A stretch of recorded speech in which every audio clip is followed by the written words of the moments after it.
There are certain people that might not succeed at their job. They might not even be good at their job. But the way that they carry themselves in their job just like demands your respect. You just have to respect the way that they're carrying themselves. And I'd say you have to be envious of it, right? Because if it really is, right, I'm not a philosopher, right? But if it really is about the journey, like it's not about the end result, then those people are kind of what matter the most, because they're the people that provide you with the journey that's like pointed in the right direction. They say all the right things and they make good things happen. I'm assuming Ange Postecoglou's on the thumbnail of this video. I honestly have no idea what's going to happen in the morning when it actually comes out, because I just don't think that far ahead. That's how I ended up here doing this. But Ange Postecoglou is the person I'm talking about, because this man was put in an impossible situation. I mean, an impossible situation. No matter what Ange Postecoglou does or says, there's going to be people that are mad at him, because for some weird twist of fate in the cruel world that seems to be solely designed to punish Tottenham Hotspur in various and unique ways, Tottenham Hotspur playing against Manchester City in the second to last match of the season very likely was going to determine whether Tottenham's hated blood feud rival Arsenal had a shot to win the Premier League title. If Tottenham wins, Arsenal only has to win its final match to win the Premier League. A draw would keep the door open for Arsenal. It depended on goal difference, and a win for Manchester City against Tottenham, a loss for Tottenham, would actually put Arsenal in the driver's seat. You know, and if Tottenham wins, then wait, hold on. I got it mixed up. You probably already know this situation, so you don't need me to explain it to you. But if Tottenham wins, then basically Arsenal also is in the driver's seat. If Tottenham loses, then Arsenal is not in the driver's seat. Now, you could look at this if you're a glass half full guy and eternal optimist as a win-win situation. Either Tottenham wins and has a chance to get into the Champions League on the final match day if Aston Villa fails to win, or, you know, you lose and then you don't have a shot at the Champions League, but Arsenal's also probably not going to win the league, because Manchester City is the modern version of the Terminator. They are the Premier League's answer to Real Madrid's hoodoo magic, but just actually in the Premier League itself. And Ange Postecoglou had to approach this game while there was a fiery debate from within the Tottenham universe and outside of it about fans saying, well, if I was a Tottenham fan, how would I feel about this? The people that were actually Tottenham fans, do we want to lose? Do we want to win? What I think actually ended up happening, having watched the match on TV, because I was, one, I like to watch matches too. I was curious to see how it would actually play out, how the fans would carry themselves and all those sorts of things. What actually ended up happening is they wanted to have it either way. The fans were a little quiet. And basically, if Tottenham had scored, they would have celebrated like, yeah, of course we wanted to win the whole time. But if they get scored on, you can take kind of a fatal happiness and celebrate like, hey, we suck, we're losing, but at least Arsenal is also losing, right? Like, it's a very fan mentality almost to take like the positive out of either situation. Like, if you are losing, what else are you going to lean into? You're not going to admit that you were trying to win the whole time. You're just going to go, yeah, well, I always wanted us to lose. That's how it happened. Now, Ange Postecoglou, the coach of Tottenham, to his credit, went into the match rubbishing the idea that anybody was going to be trying to lose, wanting to lose. The idea wasn't going to be in any players' minds. You're in the wrong business if you don't want to win every match. I mean, it's not like Tottenham's playing for nothing here. They're playing for a shot to get into the Champions League. That's a big monetary difference, big exposure difference from the Europa League, right? Which is what Tottenham looks like it's dead set to be in now. So there's a lot on the table here. And he's saying, look, we want to go out and win and want to build a winning culture. Ange Postecoglou's been very clear from the moment he got to Tottenham that he was going to be trying to build a winning culture. That's a hard thing to do, considering Tottenham has not won a trophy since the Stone Age, right? But more power to him, this lovable Aussie, who I love, by the way.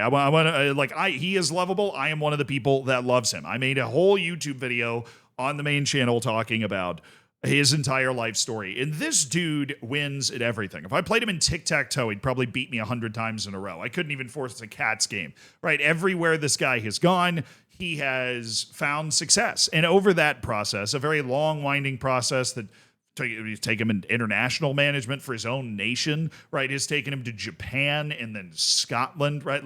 This guy has been around. He's coached different types of teams in different types of environments, but he wins. He creates a winning culture. He creates a good vibe, and he's able to get results. He's not the best coach ever. He's not even close. In Japan, he didn't, and not every season was great, but the team was better than it was before. And he has learned how to communicate in a way that makes it really impressive, because of course Tottenham shows up and they get their ass beat. Manchester City is better than Tottenham, right? I was impressed with the way Tottenham played. Manchester City is more talented. Pep Guardiola is a better coach than Ange Postecoglou. I feel very comfortable saying that. But, Tottenham played a good game. They put the pressure on. They possessed the ball for good stretches. They had some good chances. Son Heung-min should have scored right towards the end of the game, but he just bricked it, which ruined every Arsenal fan's life. Pour one out for you guys. I'm sorry. You still could win it this weekend, by the way. Everybody's acting like the funeral already happened, right? When the person hasn't even died yet. But Ange Postecoglou was dealing with, especially, down 1-0, the match is getting later. He's dealing with the crowd, basically. And he actually snaps at a fan behind the bench. I'll play the video. This tweet's from Stokey. It says, Spurs fan was apparently telling Ange to throw the game throughout the 90 minutes, and eventually Ange lost it at him. Here's that clip.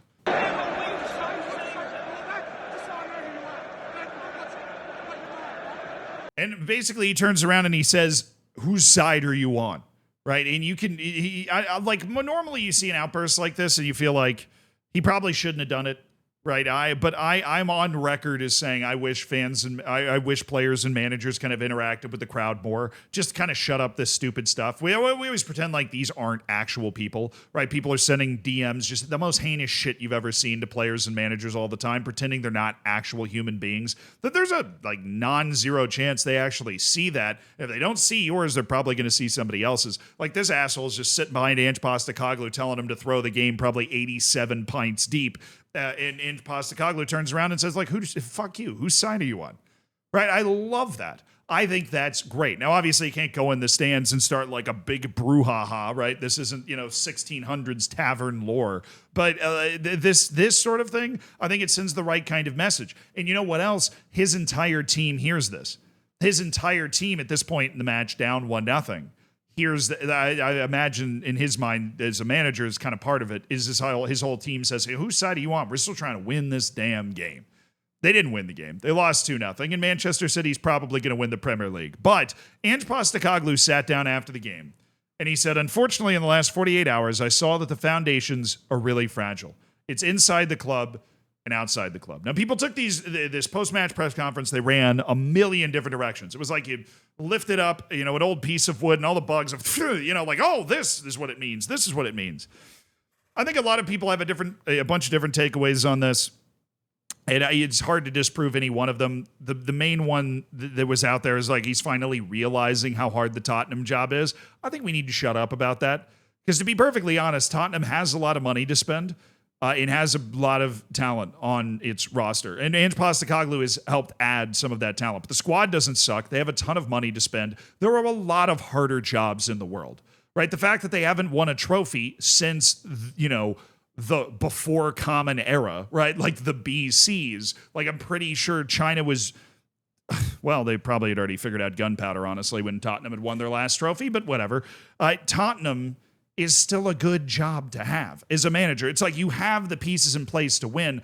All he has to do is change the culture kind of outside the club. And the fact that he acknowledges that in this, I feel like is pretty noteworthy. He's kind of sticking it to the fans here. He's sticking it to the fan base and saying, you want to actually win a trophy? You don't do it by rooting for your team to lose. That's some tough shit. That's a bar. That's a hard line. And that is a bitter pill of shut the fuck up soup that he's trying to serve up to Tottenham fans, because this guy has trophies. You know who doesn't? All of you, right? He has trophies. He's got trophies hanging out of his back pocket, right? He's got trophies sticking out from behind his ears, right? He has won the league in Australia multiple times. He has won trophies in Japan. He dominated Scotland. I know it was with Celtic, but if it was that easy, Celtic wouldn't be running through managers like the shits, okay? Ange Postecoglou has won trophies. I mean, if Harry Kane went to Celtic, they would somehow manage to lose every single tournament that they happened to enter. They would enter the Johnston's Paint Trophy, even though that doesn't exist anymore. And there would be an unbelievable performance from MK Dons, inspired by the hatred of millions. And then they would somehow win that trophy instead. Right? But Ange Postecoglou knows what it takes to win trophies. And more importantly, when you study his history, he knows what it means to turn people around. And that being said, the before the match answers, during the match, after the match, could not love the way he handled himself more. I know I started off by saying that, but is Ange Postecoglou going to win a trophy at Tottenham? I think so, but I don't know. Right? People have thought Tottenham were going to win. It was going to win a trophy all over the place, and they just haven't for whatever reason. Right? People point the finger at the infrastructure. They point the finger at the mentality of the club. They point the finger at Daniel Levy. You can point the finger at the fans, as Ange Postecoglou kind of just did. Right? Ange Postecoglou pointed the finger everywhere. He turned on a fire hose and sprayed everybody with this shit. He wanted to let the world. He didn't want to let the world know. He wanted to put everybody at the club on notice. He wanted everybody to know that if you want to win, this is not the way to win. But the way he handled this whole situation in an impossible spot was beyond impressive. And whether Ange Postecoglou actually succeeds or not, he will have my respect for that. Right? He may go down in flames, and he might start talking all this trash, and nobody listens, and he ends up leaving, and he'll go win a trophy somewhere else.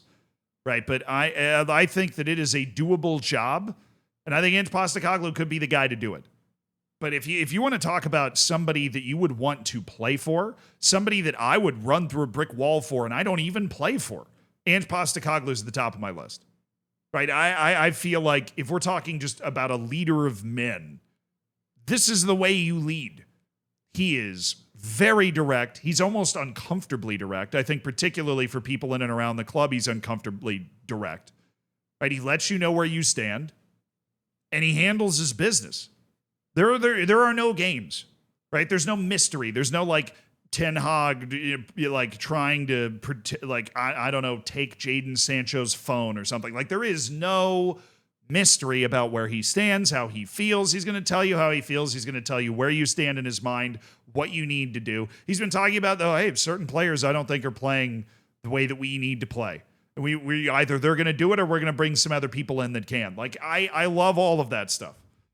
Right. And as an outsider, as a fellow outsider, I'm going to be honest, I hope they get it. Maybe it's just a League Cup or something, but he will be enshrined forever as the guy that actually managed to pull it off. But I will tell you, this is more likely to work than an Antonio Conte or Jose Mourinho. Those guys go into situations that don't have this sort of cultural damage. They go into situations with similar resources, but they go into situations where the expectation is to win. At Tottenham, the expectation is to not, but you still have big resources. It's a weird job, and you need somebody like this to come in and be able to try and shift the culture. And I find Tottenham and Ange Postecoglou one of the most interesting teams in the world to watch right now, not just because of specifically how ridiculous and insane and just unfair kind of catch-22 this situation was for Tottenham and its fans and its players and its coaches, but because of the way Ange is handling it. It's new, it's different, it's interesting, right? This is not just rehiring Roy Hodgson for the 8th time, and it might just work. I'll tell you, at least it's making waves. And my God, could some other managers take some notes about how to handle the press in these sorts of situations from Ange Postecoglou? Because he nails it like every single time. It's like a case study in how to actually handle this stuff. It's amazing.